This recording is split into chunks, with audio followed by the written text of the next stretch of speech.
91 ஆட்சிக்கு வந்த டைமில் கடை ரிமூவ் பண்ணேன்.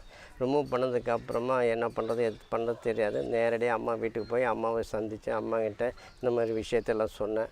அம்மா ஏப்பா கடை எடுத்துகிட்டு சொன்னேன். இந்த மாதிரி போலீஸ் டிபார்ட்மெண்ட் ஆஃபீஸர் வந்து கடை எடுக்க சொன்னேன்.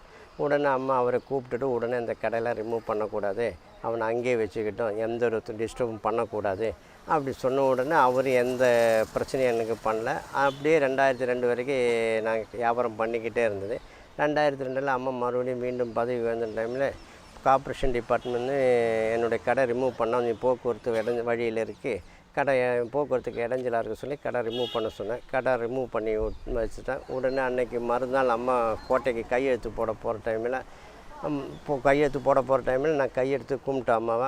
என்னப்பா கடை என்னாச்சு கேட்டால் அம்மா அந்த மாதிரி போக்குவரத்து இடைஞ்சலாக இருக்குது சொல்லி கடை ரிமூவ் பண்ண சொன்னேன். கடையை ரிமூவ் பண்ணிட்டேன். ஆனால் எனக்கு ரொம்ப கஷ்டமாக இருக்குமா, என் பசங்கள்லாம் படிக்கிறேன், இந்த மாதிரி அவங்களெல்லாம் ஃபீஸ் கட்டினா இந்த மாதிரி எல்லாம் நிறைய கஷ்டமாக இருக்குது, இந்த இதில் தான் என்னுடைய வாழ்க்கை ஓடிட்டு இருக்கேம்மா சொன்னேன். நீ ஒன்றும் பயப்படாதப்போ நீ எந்த இடத்துல கடை வச்சுக்க, உனக்கு என்ன உதவி வேணுமா கேட்டேன்.